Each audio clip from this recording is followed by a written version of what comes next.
Our next panel is on high-tech and education. It's going to be a really interesting group. We've got a lot of really qualified speakers. Dr. Alex Hu Hang. A distinguished panel right here. I will introduce you, and then we'll start with questions. And please, I will turn it into the audience here, and prepare your questions.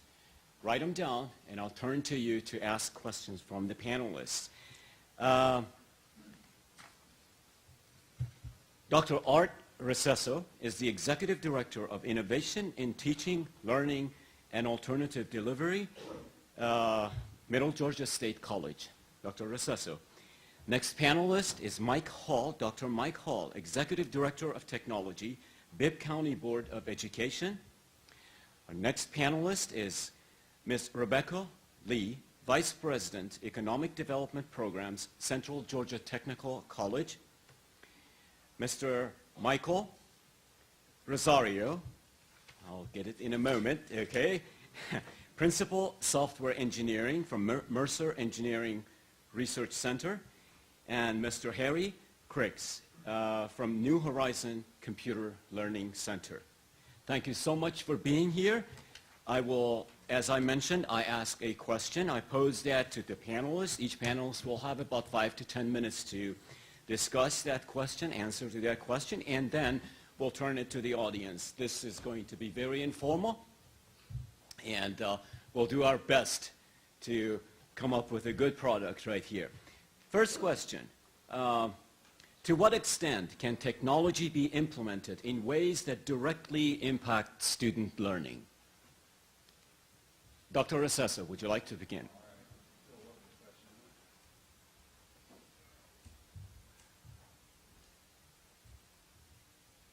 I might take the academic question. To what extent will technology integration impact student learning? Is that where we're starting? Mm-hmm. Well, I guess to a great extent that's determined by what we want the learner to know and be able to do. I believe that that's where we need to start in any discussions of technology integration. Too often, I believe we start with debates and battles and thoughts of expense in terms of hardware and infrastructure. And really, a lot of that can be predetermined by what it is we want the student to know and be able to do, and have that define what the teacher will then do to engage that learner. So if we are driven by competencies and learning standards, then we're able to make decisions about software applications, web-based learning, and then define what hardware will support that, and so on. Next.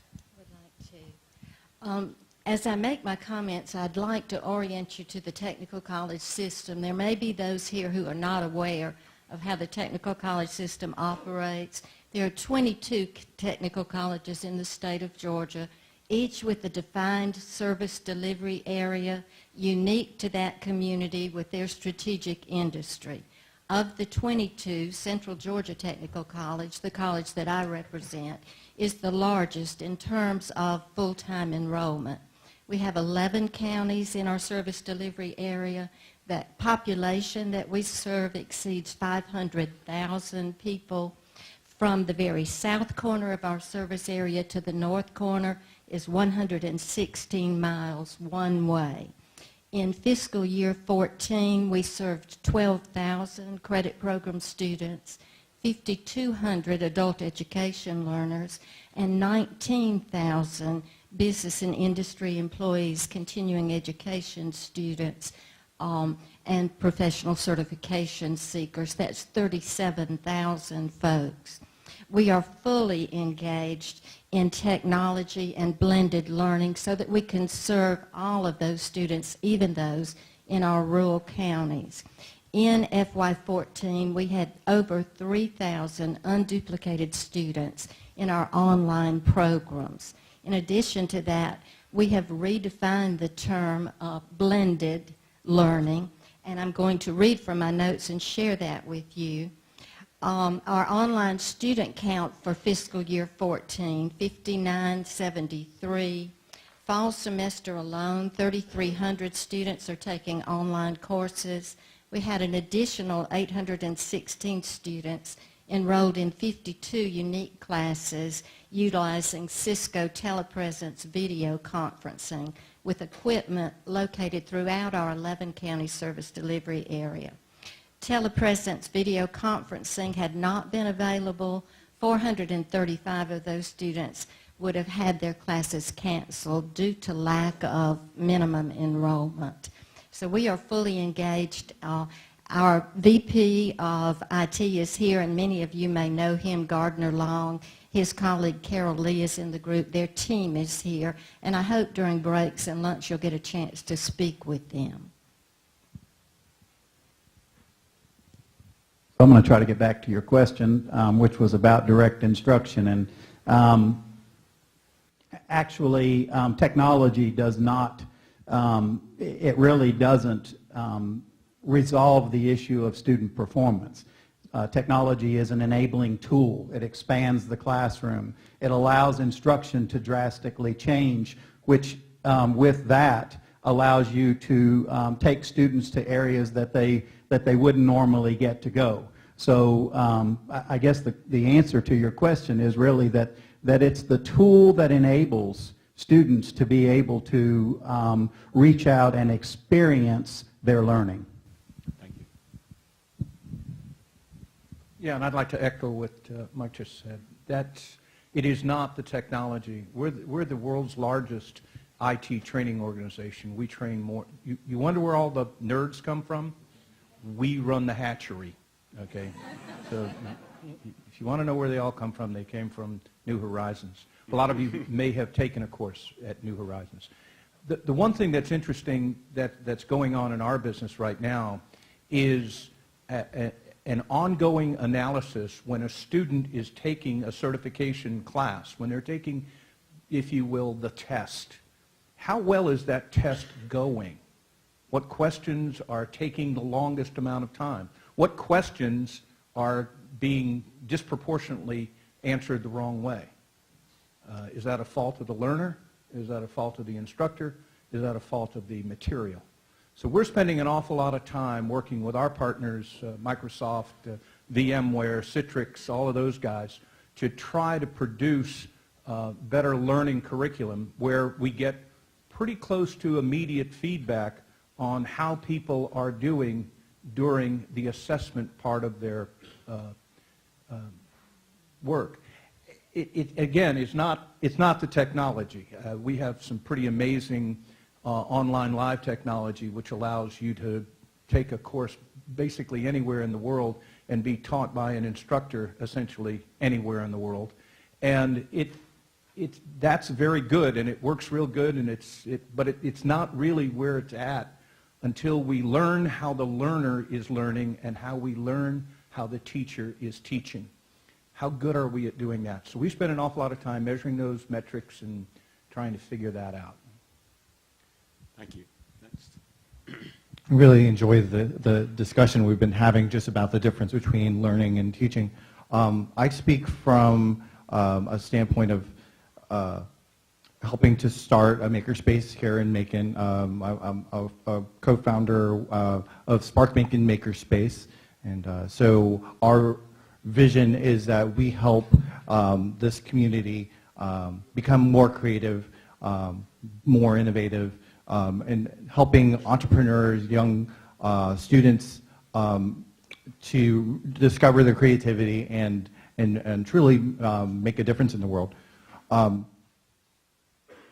So to the question of technology and the extent of how technology can be used in learning, the dream that I have for our community is really trying to figure out how do we make students and adults creative, curious, and give them the opportunity to personalize their learning. You mentioned the idea that we have different learning styles. You know, I'm an auditory learner. You know, my wife is definitely a visual auditory learner. You know, so how can we use technology to speak to those learning styles? And then I guess a story that's been inspiring me, informing the Maker Education work that we're doing at Spark Macon has really been from the clubhouse. They took this one young man who's been going to their Young Makers program, and he said, you know what, I just want to make a 3D printer. And all the adult mentors from that space were going like, wow, that's going to be quite a haul, but okay, let's do it. But they kept, they kind of took that situation of saying, you know what, this is what he's curious about. We're going to back him. We're going to like give him the resources. We're going to teach him Arduino. We're going to teach him a lot of technology. And they just held his hand, and over the course of a few years, he successfully built his 3D printer. I would like to see that become more of the norm, where like we're challenging our young people to be makers, and truly creating a situation of deep learning where that act of making is the thing that's making them learn. They're not being taught. They're learning through making. Well, great. Thank you so much. I agree with the panel that technology is only an enabling tool. I'm going to go to Twitter. If you can scroll down to Eric Parker's question, please. Can we see Eric Parker's question?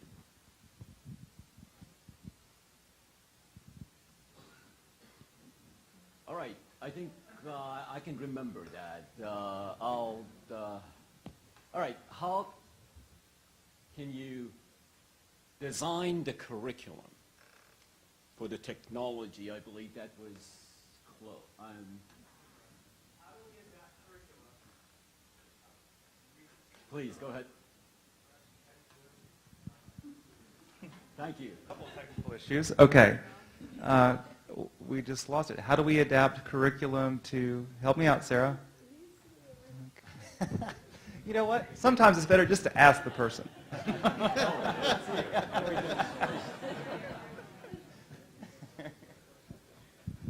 Hi. So basically it was how do we adapt curriculum to meet the speed of change in this world? Thank you, Eric. Okay, good. Panelists, Thank take a you shot, please. I think that that's one of our greatest challenges, and especially at institutions of higher education, we're actually being beat at that pretty badly, because look at the enrollment in higher education is continuing to drop even in a recession, which has never been heard of, and yet the number of people taking courses from Code Academy, lynda.com, they have so many choices and so many sources of learning and information to be just in time and on demand for them, that how do we, in our credit hour model that we're still stuck with at this point, hopefully that's changing, but how do we look at, okay, here's the competencies that are being defined for a developer in networking, things that are changing so rapidly so that we can then say, okay, on a dime, turn around and redesign a program that meets the needs of those students and attracts them here. Dr. Kuhang, I believe that's a conversation we had yesterday around lunchtime, was to say, okay, what is it that we need to do in a development program that draws in students, because they're going everywhere else other than coming to higher education to get that degree. And to some extent, I can't blame them, because they can cut their teeth outside, just in high school or graduating from high school, and build up their skill set and make six figures and not have to come here. So I think that that's a reality for us, and it's something we're challenged with. I believe that we have some models of where we're getting better at it. In this past year, we built out a public safety certificate and public safety 2-year, and next year we'll have a 4-year degree in this program. But what we sat down and built out was an 18-hour online component and an 18-hour performance-based component that'll be taking place for public safety training at the Forsyth Complex. We're never going to build bombing ranges and ammunition ranges and high-speed tracks for pulling people over. We're not going to do any of that stuff. But we're really good at the cognitive side of things. So we partnered with the Georgia Public Safety Training Center and said, why don't we focus on what we're really great at, which is the online learning component, the laws, the legal issues, the ethics, the content, and leave it to you to focus on what it is that you're really great at, which is the performance-based training, and we built out a whole new program that way. I think that's a small step in the direction of reacting to the needs of our learners who want us to change our curriculum. Excellent. Dr. Assistant Vice President Lee, please. Every one of our programs has an advisory committee. There are over 500 business and industry people that give us input in the curriculum we teach. We seek not only what they need to be skilled and re-skilled for current jobs, but also looking towards the future as we continue to grow. The technical college has one system, and that's to put people to work. We train people to work. Workforce development equals economic development. And I particularly like the name of the session that we're in today, the collaboration and the partnership, but also all of the different modalities that allow students to plug in wherever they are. I learned a new term just now, the bring your own device, BYOD. And collaboration also means collaboration tables. I understand the root question was curriculum. I am not an educator, I am a trainer, so I very much appreciate your thoughts on curriculum. But we need to get the input of the customer, and the customer is the student and the business and the industry we serve. Thank you. Dr. Hall? Well, I would agree with the panelist and say that certainly curriculum design really centers on the customers. What is it you want students to know and be able to do? And that's going to be dictated by businesses and by society. I certainly think that our current model for serving students is outdated, and we have to look at things like Classroom of the Future to be able to look for a different model. With technology, do we really need to send 28 students in a classroom with one teacher? Maybe there are other ways that we can educate those kids. So I think those are the kinds of things that we really need to be able to look at is, A, what do we want our students to know and be able to do, and B, what is the best methods for being able to deliver that? Thank you, Dr. Hall. Agreed. Mr. Craig? Once again. Yeah. The one thing that's driving us, of course, is always markets for us. We are a for-profit organization. We're not an institution of higher learning. We don't give out degrees. But in a lot of cases, we give out something that's a little bit more important than that, and that's certification. It's certification that the industry recognizes, especially in IT. Whether that is from VMware or from Microsoft or from Cisco, we do an awful lot of certification. Now, what's happened in my career, and I've been in IT for 40 years, is the degree to which the strength of that certification has gotten to be tremendously strong. Back in the days, if you could fog a mirror and had a pulse, you could get a certification in something. Today, the amount of work that it takes to become a CISSP or a certified ethical hacker or an MCSE is pretty tremendous. So we're driven by, again, the industry, the IT industry, wanting people that clearly understand the tools that are being put into their hands. How are they going to make that successful? And there's a better chance that you're going to make it successful if you have the proper industry certification. So we spend an awful lot of time doing that for our students and for, quite frankly, the IT industry as a whole. Thank you, Mr. Rosario. I do want to say I agree with many of the concepts presented by the panel, and perhaps I can't comment from in a qualified manner of developing curriculum because the way that we're organizing the concept of curriculum in a makerspace is extremely different. But I might appeal to like one of my favorite companies, 37 Signals. They kind of talk about in business success, you shouldn't focus always on the new thing. Sometimes you can find success in what doesn't change. So if we kind of use that philosophical insight, when change is a constant, what kind of students and skills do we need? Gosh darn it, we're going to need creativity. Gosh darn it, we're going to need like digital citizenship, like students that really can lead and lead with passion.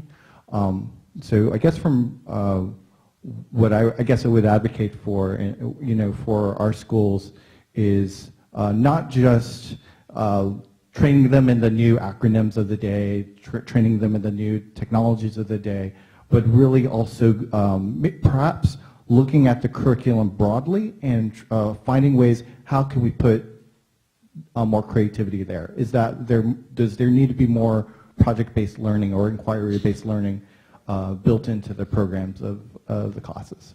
I think one of the great things that we can learn from the makerspace movement, and I've spent a little time in the space in the one in Athens, and I believe Josh Marsh is here today or was going to be here today, so I'm a little familiar with his work, is the opportunity to explore.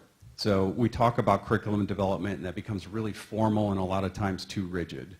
And so how is it that we can learn from makerspaces and spaces like it where we can turn folks loose in there to build, investigate, discover, learn. Now, we always have to wrap an accreditation and assessment thing around it, but that's not to say that we couldn't follow that model and learn a lot from it. Thank you. Audience, get ready for the next question I will ask now. You brought up a very, very good, I think it was Dr. Haw, you mentioned classroom of the future. Could you discuss that? What are your visions? What is your vision of classroom of vision? We'll start, and then next panelist with comments. One of the greatest issues that we face in public education is how do we continue to fund the model the way it is? I mean, you have, again, 28 students in a classroom with a teacher or more. You're looking at buildings that could be anywhere between $40 and $75 million. I was doing some work in Allen, Texas, and the high school that they built there was $180 million. Well, how do we continue to fund that? And is that the most cost-effective way to be able to deliver content to our students? Who says that 6 periods or 7 periods or 8 periods a day is the best way to serve our kids? Well, what if they took 15 classes? I know when I was at the DOE, we established the Georgia Virtual School. And so when I went to testify in front of the legislature about it, the only question they really asked me was seat time. How are you going to document seat time? Well, who cares? I mean, what difference does that make in a virtual course? That doesn't matter at all. And when we did surveys of kids, we found that they wanted to learn at 6, 7, 8, 9, 10 o'clock at night. They don't necessarily want to learn at 8 or 9 o'clock in the morning. So how do we put all of that together? How do we drastically change the model of school? You know, what would happen if we didn't have that $40 million building, if we just had a small space and only a small percentage of students actually came to a physical space for certain specific learning-focused ideas? What would happen if we did that? And what would happen if we partnered with businesses? What if I went to Cox and I said, you have 100 kids here, we're going to put them to work for you, half of their day is working for you, half of their day is on curriculum that will make them better for working for you, and all of their classes are online. They don't have to physically come to the building. You know, what if we did some of that? Certainly stretches the way we think about school. And then I'll tell you that it drastically changes the way you think when you start saying, okay, I could do that for high school, but could I do it for middle school? Could I do it in elementary school? Because, see, that was one of the questions we got on the virtual school. We had lots of people in the metro area that wanted to be able to offer virtual classes to their elementary students. What does that really look like? And as you do BYOD, and everybody has a device, and we know that that drastically changes what happens with them, how they access information, how do I restructure that? So there are lots of, I mean, we could go on for hours and hours and hours talking about what different people have done with different models, and there are lots of models that work, but the bottom line is we can't continue to do it the way we've been doing it because we can't fund it. Dr. Haw, clearly thought-provoking. Next panelist, please. Thank you. At Central Georgia Tech, we have built a system where a student could come and learn standardized curriculum anytime, any place, any path.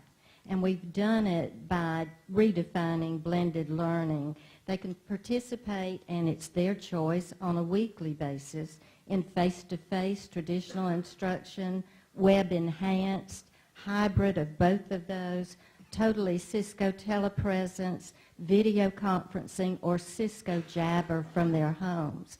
The proof is in the pudding, and last year we were recognized as the first technical college to graduate 3,000 students.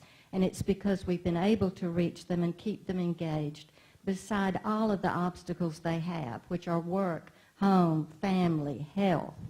We were also noticed in Community College Weekly.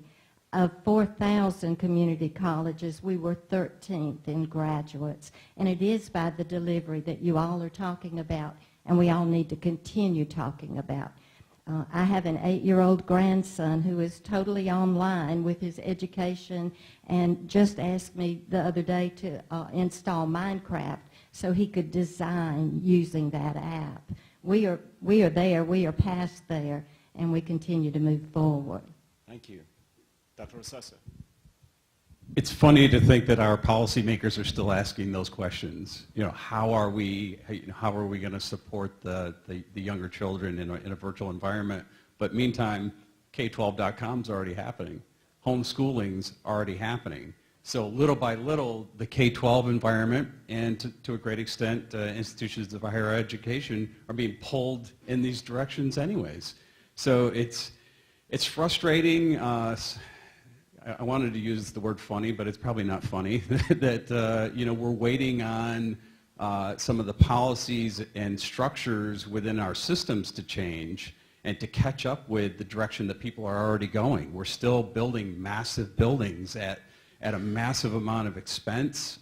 We still have a mindset of hiring full-time people all the time to come to our campuses, when really we can begin to look at a network of the best people anywhere and bring them in to teach through what becomes a hub of learning through our college and through our campuses.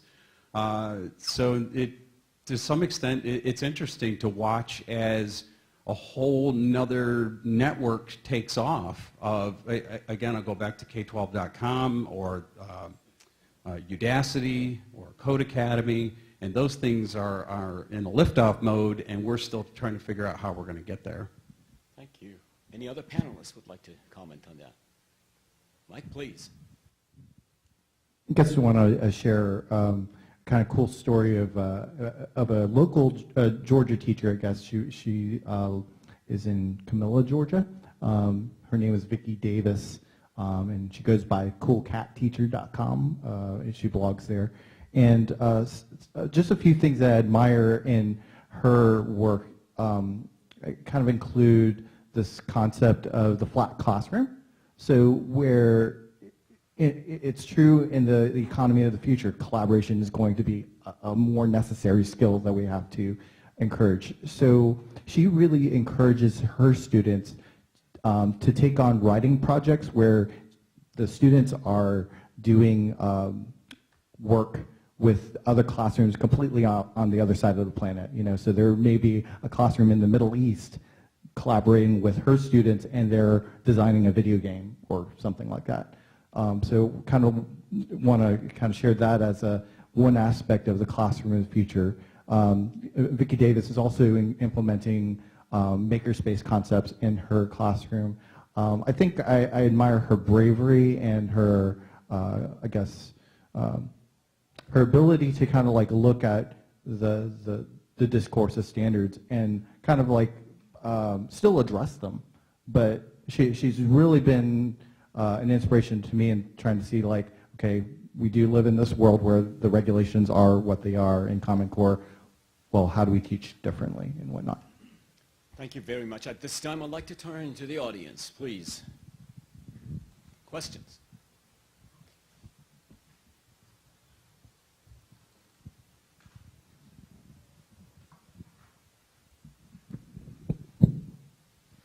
I came from a blended learning high school, and when I was there, it seemed like the teachers didn't know how to use blended learning. Is there a way that you think that they could go through and learn better? When we thought that they kind of seemed hesitant to even use the system at all, much less teach through it. I think one of the significant challenges, and this is across the board in all of education, higher ed and K-12, is that for the longest time we have purchased the latest equipment, purchased the software, but then we don't always make the investment in the professional development of the faculty and the teachers. And I don't know how we've been trying for years to overcome that issue. Some states put it in as an incentive. If you purchase X amount of dollars in hardware, you have to spend a percentage on professional development. and yet it just doesn't hold up for some reason, but it is absolutely one of the most critical linchpins in all of this working. To have an effective blended learning environment, we all need to be deeply ingrained in the knowledge of how to design it, develop it, and deliver it. Thank you. I would also reiterate there that that is the most difficult part. There were a number, the Graves Group did a study, and they said that for every technology project, 40% of your budget should be spent on training and support. And I would certainly say in the K-12 environment, that's not true at all. We want to use every dime that we possibly can get to put the stuff in. And unfortunately, we think that we're going to be able to help the teachers to change instruction, and that doesn't happen. There are three major things in technology in all environments, and that is, first of all, you have to be able to deliver the infrastructure, and that's the easiest of all of them, because you can either do it or you can't. The second is deciding exactly what we want to be able to deliver. And so what platform, what software, what do you want to be able to deliver? And then the third is, how do you get your teachers there? And that is by far the most difficult piece. I can tell you that as a principal, I was a principal at Houston County High, and our school went from no technology to the #1 school in the nation in 7 years in integration of technology across the curriculum. And the way that we did it, I mean, we had the first day, the first training we had for technology, I literally had teachers running out of the training crying, I will not do this, I'm going to retire. And, you know, they didn't want to have to change what they've been doing for a long time. Because it's a cultural change. It's a change to people that really aren't used to having to deliver content in that way. They weren't trained in that way. And so we have to support the teachers to be able to take advantage of that. I would also reiterate what you said about what technology does is it allows us to take advantage of the very best. And if we change the structure and don't put those students in those regular classes, now we can take advantage of having the best physics teacher, the best chemistry teacher. Several years ago, there was one physics teacher that graduated in the state of Georgia. How are we going to continue to deliver physics like that? Thank you. Next, any other one? Okay, well, thank you. Next question from the audience. Anybody? All right, please.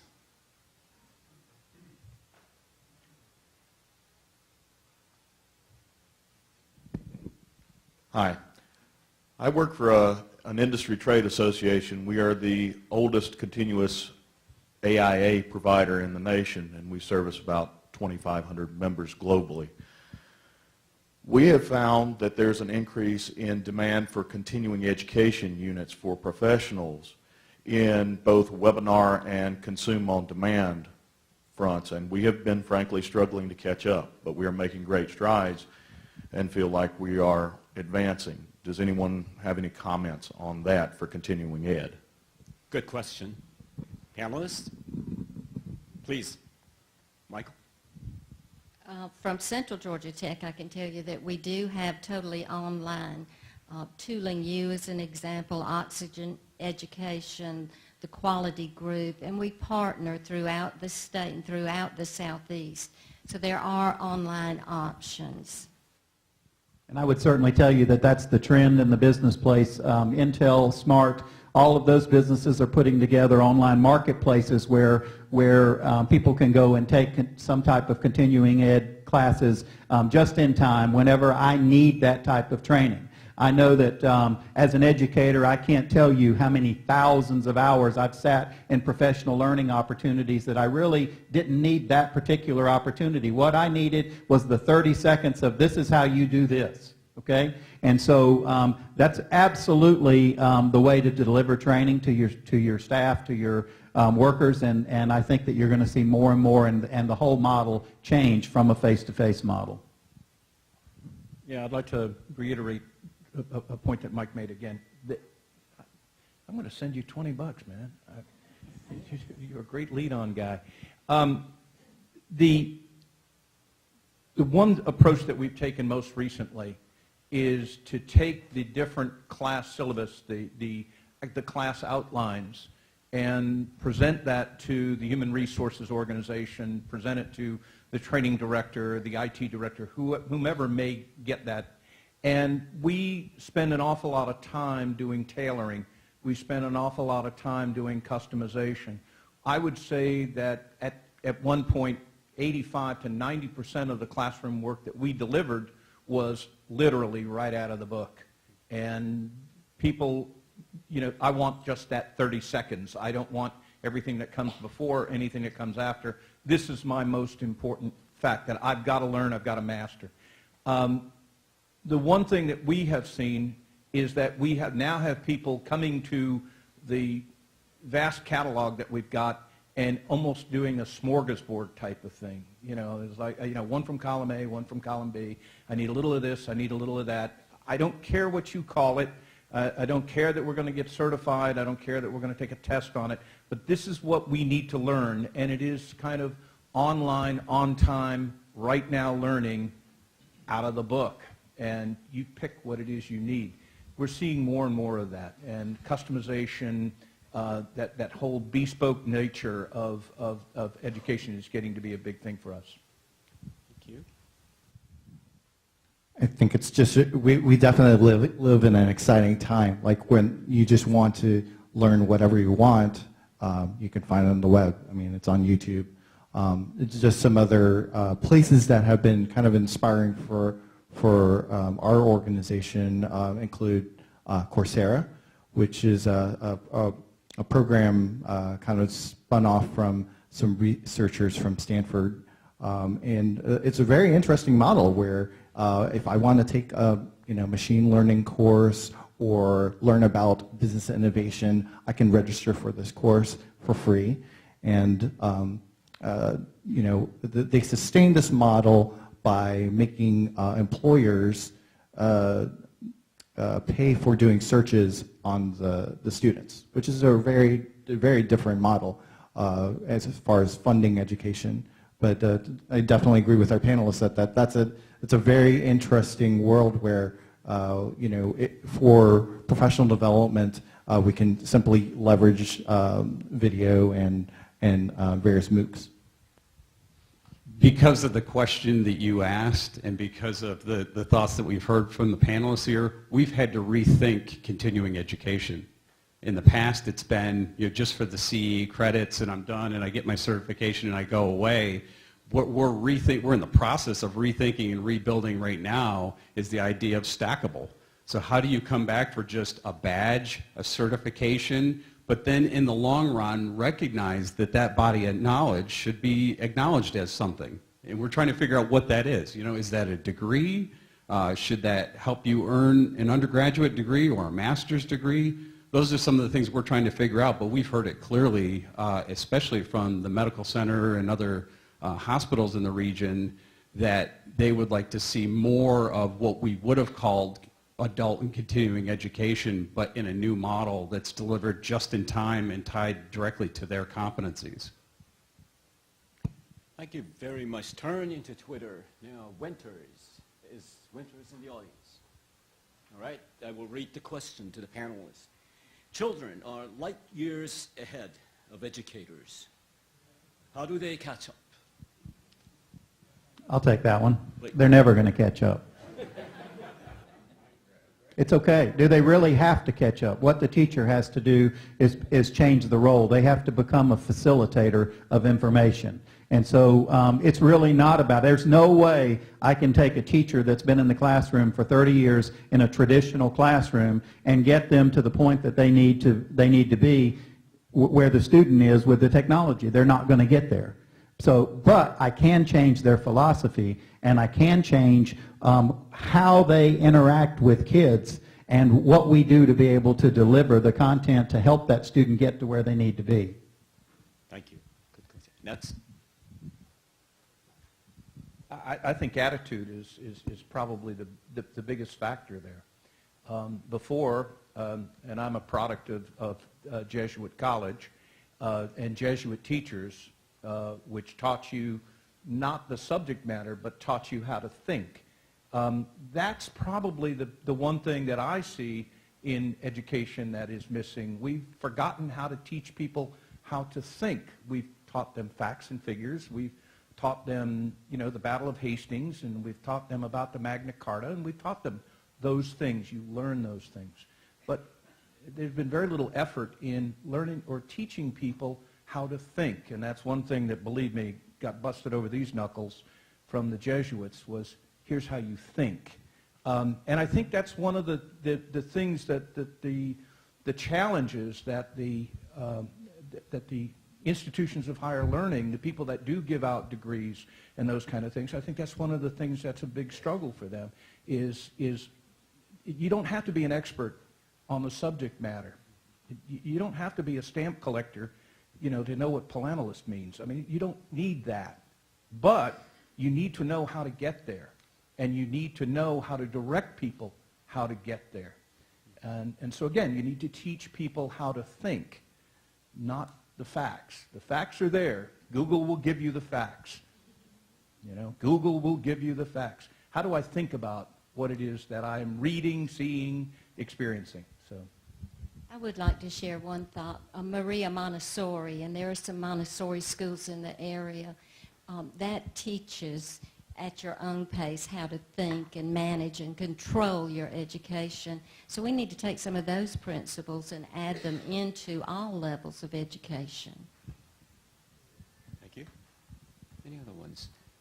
Now, okay, go ahead, Mike. I'm sorry. No, just wanted to say I appreciate the comments on critical thinking and also like the teacher as facilitator. I think those are like really very important points, and especially when information, we're in information overload right now because of Google, right? And so it definitely is an important principle for a facilitator of education and teachers to help our students be critical of information and also learn how to actively act on that information and lead and be a good citizen and communicate with clarity and whatnot. Those are all maybe undubitable principles we can consider. Great point. Thank you. Now, I'm going to shift to a completely different angle with high tech. Very important thing. Here's the question, panelists. What brutal facts do we need to consider as we attempt to diversify our workforce, which can consist of rich, poor, young, old, to participate in a competitive and digital workplace? What are some of the solutions to these challenges? Mike, I'd like to start with you. One challenge, I guess, that I've been thinking of, just in terms of being active with Macon, kind of has to do with the existing condition of the rich and poor, and how. I guess maybe I'll just state the problem, and our panel can kind of discuss that. But I definitely, as a technologist and seeing the trends, see how technology is becoming such an important aspect of just life. I can't even apply for a job without an internet connection. I can't even, take advantage of all these great opportunities we just talked about without an internet connection. So when we think about in Macon, the stark contrast that we have in our population, that's something I would ask maybe our panel and our city to consider. How are we going to address some of those challenges of blight? From a makerspace standpoint, I think we're going to be trying to figure out how we can give away certain nuggets of education and bring in some experiences where the family can all learn together. But I'm definitely interested in other perspectives from our panel. Wow. I'm going to go your way now. Now I'm going to send you $20. My son is in the video business, in the prop business. He makes props for the movies. He's one of the leading prop makers in the country at the ripe old age of 32.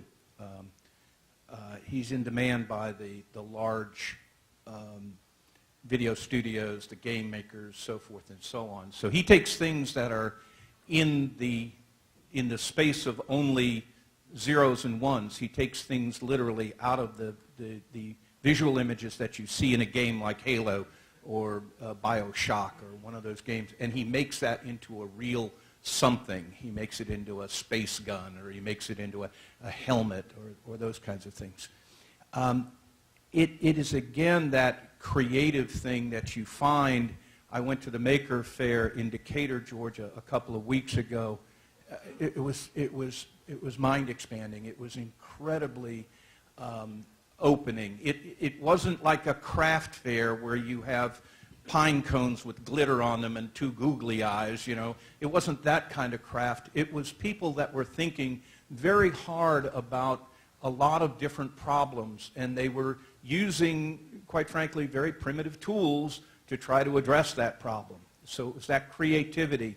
So I think, I see things like Maker Faire, the Maker Space. I see that providing a great level of craftsmanship, a great level of the exposure that people need in terms of sparking their creativity. If you go to one of these things, you will be amazed. It is not the process of formal learning. It is not the process of being a graduate from Georgia Tech or from MIT. It is really grassroots kind of creativity. And the amount that people learn is amazing. And it's something that I would like us to do as a group of people, to show everybody what people are proudly doing in that sort of maker space. It's pretty mind-altering, quite frankly. Thank you. Next. So I would think that's probably the most difficult question, because we've been trying to solve that problem for a long, long time. Certainly, technology is a tool that is an equalizer. It allows the access of information to everyone. The problem is being able to get that technology into the hands of everyone so that they can access that information. I would tell you from a K-12 perspective, it's going to require some significant changes in the way we look at budgets. For instance, 87 to 93% of all K-12 budgets are personnel and benefits. So we're not wasting a whole lot of money on buses or anything else. It's all on people to be able to deliver that content. Maybe we have to rethink that. There's the black hole of textbooks. You know, that's a huge pot of money that we have to look at. Maybe it's more important for us to put devices and connectivity in the hands of our kids than it is to put a textbook in the hands of our kids, because it's access to information. I don't know. I'm not saying that. You know, I can tell you that in the community there are lots of people that have lots of ideas about that, but it's not going to be resolved until the business community and the school community come together and decide how can we make it available to everyone. At Central Georgia Tech, we have the advantage of just being awarded a federal First in the World grant, $3.2 million, and we will use that to serve the disadvantaged and the underserved in our service area. That's just one small drop, I understand that, but we're very excited about that opportunity. The need to skill and retool and reskill the workforce will never end. So we're behind the 8 ball. We're excited about the opportunity to catch up just a bit. That's great. Thank you. Surprisingly, I want to pick up on a thread, a theme that I think I've heard from most of us here, is that access is still a problem. Down to the learner as end user still is limited in access. It's the children that are going home and don't have internet access in their house because folks can't afford it. And so bring your own technology, yeah, totally for it. I love to see more of it in the classroom, but in the end, I'm still challenged to go to communities where I'm hearing the kid goes home and has no internet access. And that's an urban issue, and it's a rural issue. And so we can think about wide area network implementation and putting clouds over neighborhoods, but then that doesn't solve the issue of the students that live in remote areas. So access is still a tremendous issue for us all and all of our learners. And I think as an institution, one of our greatest challenges is maybe focus. And focus on what we're great at and putting a stake in the ground and saying, this is what we're great at, and the potential of saying we can't be everything to everyone anymore, and in a sense still be competitive in teaching and learning. And so I think that's a significant challenge for us to think about that differently. Excellent point. Audience, any questions? Seems like the conversation is about getting access to learning and all these opportunities. But how would you speak on the apathy, the general apathy of most people not wanting to learn and not wanting to self-improve and just do the bare minimum in high school and in college? Okay. I'll take a shot at that one because I've done a little bit of research on that. There's actually a really excellent NPR story not too long ago about the impact of blight biologically on learning. So let's say if you live in poverty, there's a higher probability there might be some form of domestic violence or some kind of situation that impacts your attitude. It's kind of shown that, from the biology, from the actual neuroscience, that when you live in a situation like that, your brain actually is in a state of fight or flight, and that when you're in that mode, when you're in that modality, you can't actually acquire new information. So that's a partial answer, right? So we really have to look very closely at some of the issues of blight and trying to solve them. Maybe the other answer would just be to really continue to invest and to continue to form relationships and hopefully with those kind of loving relationships with those that authentic reaching out to people that they might take more responsibility for their own learning and their own success. Anyone else? Okay. Well, I'm going to say that that's also a very tough question, and it's not just children of poverty that have that problem. It's there are lots of kids that come to school every day and really don't want to learn. Whether it's the strategies that we're using to try to reach the kids, again, maybe if we were to be able to restructure our schools and offer different alternatives for delivering content, and we changed the structure of those schools, then maybe that reaches more and more people. But the bottom line is what you're referring to is really a cultural issue. There are several communities that have come together and decided that failure in their community is not an option. And as a community, they have reached out and changed what was happening in their schools and been very successful at that. So maybe that's a strategy. Again, that's a question that we've been trying to answer for a long time. So I don't know the true answer to that, but maybe you do. No, I don't have the answer either. But I think to piggyback on what you're saying is that I wonder if it's apathy or if it's motivation, just maybe a different way of thinking about this and how we reach kids. And I think what school, to a great extent, has always been about is making connections for children so that they find their way to what they're interested in, what they want to be able to do in life, whether that's a vocation or a job. It doesn't really matter. But I've worked in some environments where we set up a computer lab in a trailer park environment where there were a lot of kids that were being abused, alcoholic parents. and they needed to get out of that environment. And I can tell you, when we set up an environment that was separate from that home so that they could get out of there, and those computers were loaded with all learning software because it was all from the local schools, those rooms were packed all the time. So I don't know if it's an apathy issue so much as it is making a connection for these kids and giving them a pathway from where they are to where they want to be. And I think it's a difficult challenge, and there's not one solution, but maybe many.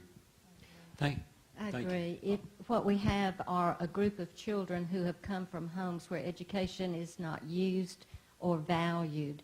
We need to begin with children at age 2 at least, and then we also need to work with the parents. And it's that dual role, and it won't happen overnight, but that we'll begin to see some impact. And there are wonderful models. Many of you, I'm sure, are involved in some of those models currently that are addressing both the small child and parental responsibilities. We hear that our employees don't have a good work ethic. When we peel the onion back, what we find is they have never been exposed to foundational values, very different from work ethic. Thank you for the question. Well, thank you. Next question is important for all panelists.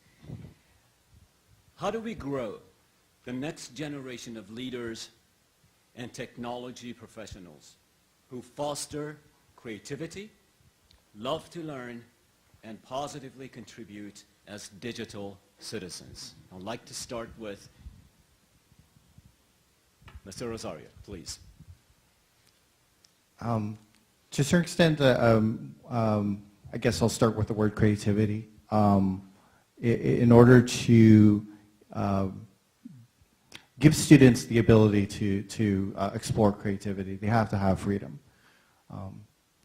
So I really do appreciate, I guess, some of the concepts from the maker education movement, where the ethos that's being promoted is that you challenge students to dream up what they want to be when they grow up, or challenge the student to define with clarity something that they want to make.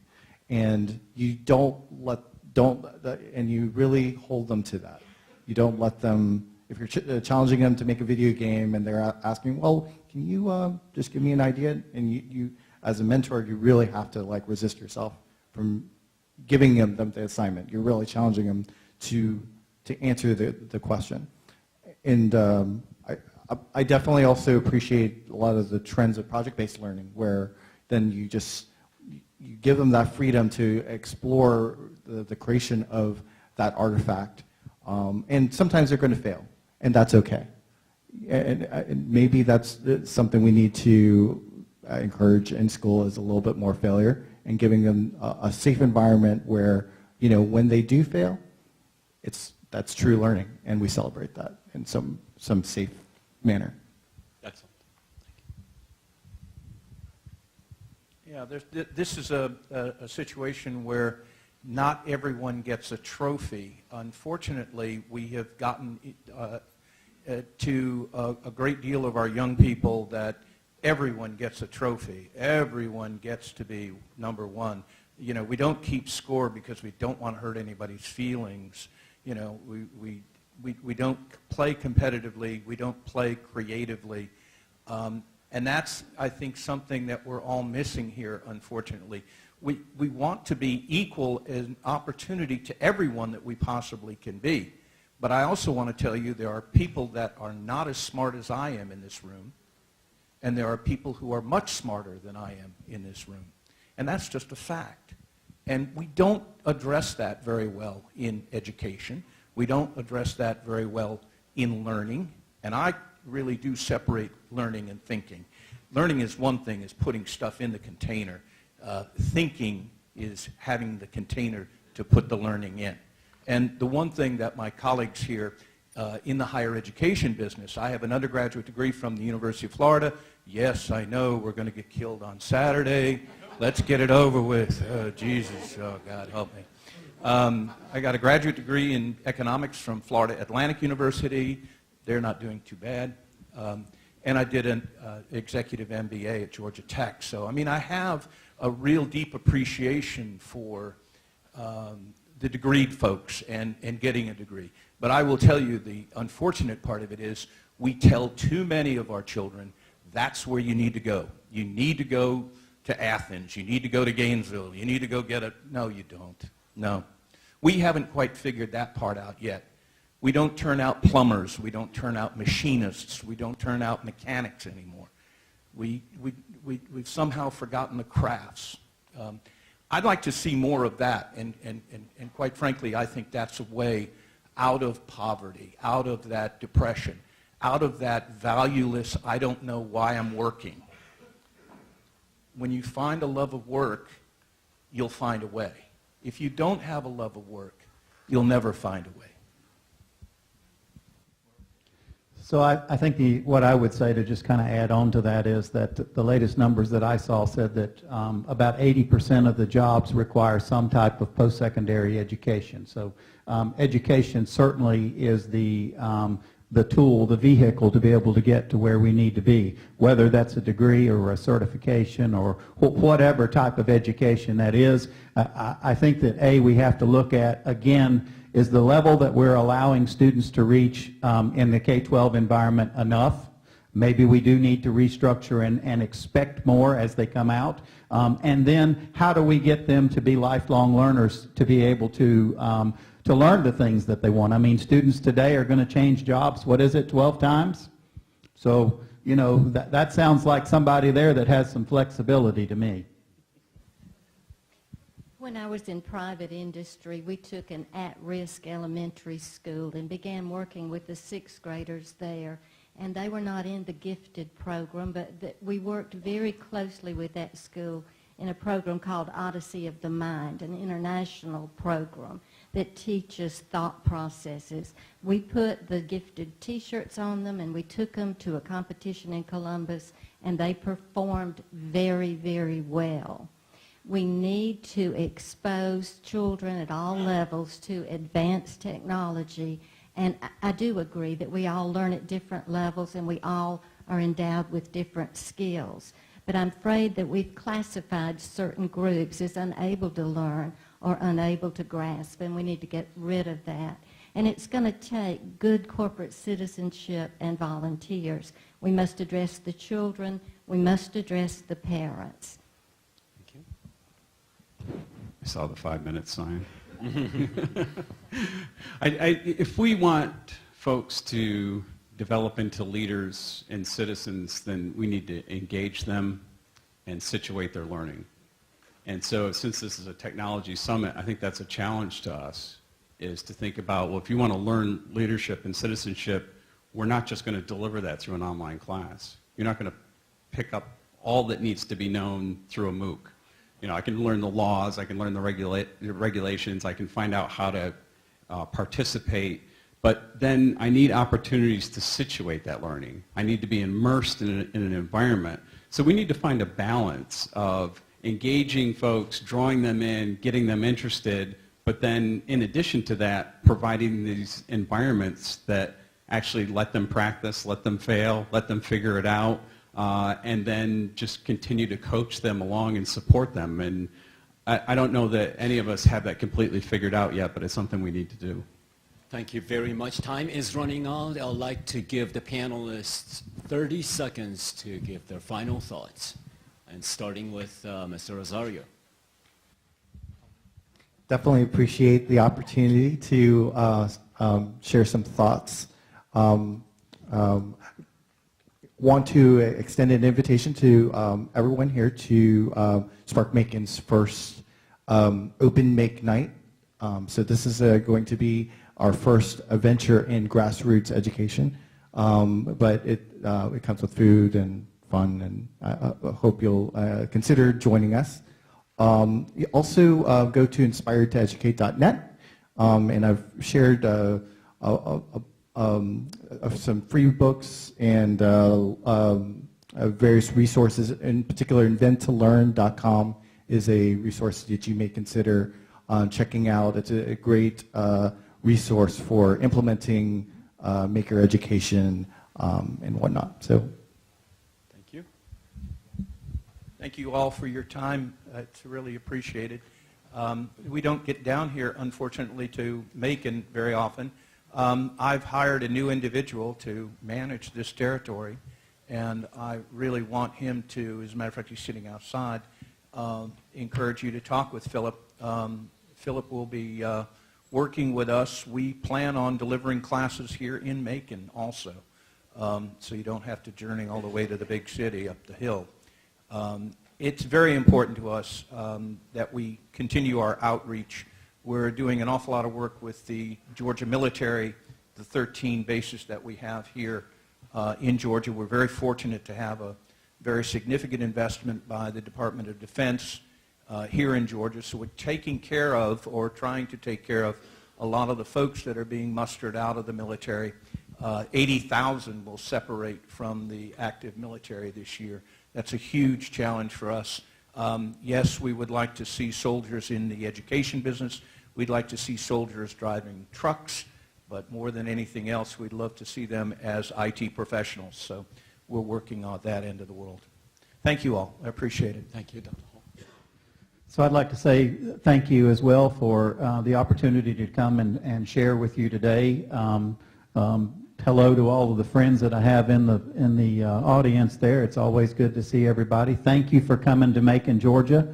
And then the last word is I would certainly tell you that the K-12 arena is changing drastically. It needs your input. So please get involved and offer some of these conversations and your opinions on these conversations to your local K-12 personnel. Thank you. I would like to highlight two things that are on the horizon for the Ms. Lee, we have only half a minute, so Okay. as quickly as possible, The please. Charles Thank Jones you. Advanced Technology Center in the old Toys R Us building will offer great technical, and also the Georgia Military Training Center in Warner Robins, which is a joint Regents and Technical College System program that will serve as the gateway for our servicemen and women coming back to be retooled. Thank you. Dr. Recessa? Thank you all for coming to Middle Georgia State College. In the next few months, you'll see us moving to university status, which is very exciting to us. We have a new president in Dr. Blake here on campus, and so I'd just like to extend the opportunity for collaboration with the business and education folks that are here to work together and build new programs. Thank you very much. Appreciate that.